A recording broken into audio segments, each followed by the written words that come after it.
नमस्ते मेरे प्यारे दोस्तों, आज मैं आपको सुनाऊंगी तेनालीराम की कहानी, मृत्युदंड की धमकी। दोस्तों, थटाचारी कृष्णदेव राय के दरबार में राजगुरु थे। वे तेनालीराम से बहुत ईर्ष्या करते थे। उन्हें जब भी मौका मिलता तो वे तेनालीराम के विरुद्ध राजा के कान भरने से नहीं चूकते थे। एक बार क्रोध में आकर राजा ने तेनालीराम को मृत्युदंड देने की घोषणा कर दी, परंतु अपनी विलक्षण बुद्धि और हाजिर जवाबी से तेनालीराम ने जीवन की रक्षा की। एक बार तेनालीराम ने राजा द्वारा दी जाने वाली मृत्युदंड की धमकी को हमेशा के लिए समाप्त करने की योजना बनाई। वे थटाचारी के पास गए और बोले, महाशय, एक सुंदर नर्तकी शहर में आई है। वह आपके समान किसी महान व्यक्ति से मिलना चाहती है। उसने आपकी काफी प्रशंसा भी सुन रखी है। आपको आज की रात उसके घर जाकर उससे अवश्य मिलना चाहिए, परंतु आपकी बदनामी न हो इसलिए उसने कहलवाया है कि आप उसके पास एक स्त्री के रूप में जाएगा।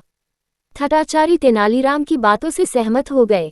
इसके बाद तेनालीराम राजा के पास गए और वही सारी कहानी राजा को सुनाई। राजा की अनेक पत्नियां थीं तथा वे एक और नई पत्नी चाहते थे, अतः वे भी स्त्री के रूप में उस नर्तकी से मिलने के लिए तैयार हो गए। शाम होते ही तेनालीराम ने उस भवन की सारी बत्तियां बुझा दी जहां उसने राजगुरु और राजा को बुलाया था। स्त्री वेश में थटाचारी पहले पहुंचे और अंधेरे कक्ष में जाकर बैठ गए। वहीं प्रतीक्षा करते हुए उन्हें पायल की झनकार सुनाई दी। उन्होंने देखा कि एक स्त्री ने कमरे में प्रवेश किया है, परंतु अंधेरे के कारण वह उसका चेहरा ठीक से नहीं देख पाए। वास्तव में राजगुरु जिसे स्त्री समझ रहे थे वह स्त्री नहीं, बल्कि राजा ही थे और वार्तालाप शुरू होने की प्रतीक्षा कर रहे थे। थोड़ी देर पश्चात कमरे की खिड़की के पास खड़े तेनालीराम को आवाज सुनाई पड़ी, प्रिय, तुम मुझे अपना सुंदर चेहरा क्यों नहीं दिखा रही हो? थटाचारी मर्दाना आवाज में बोले। राजा ने राजगुरु की आवाज पहचान ली और बोले, राजगुरु, आप यहाँ क्या कर रहे हैं? राजगुरु ने राजा की आवाज पहचान ली।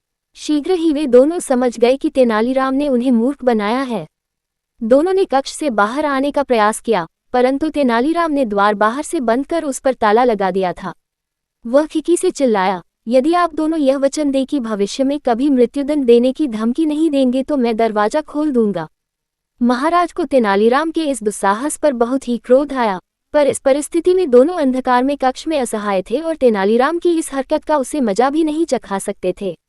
ऊपर से दोनों को बदनामी का डर अलग था और दोनों के पास अब कोई रास्ता भी नहीं बचा था, इसलिए दोनों ने ही तेनालीराम की बात मान ली।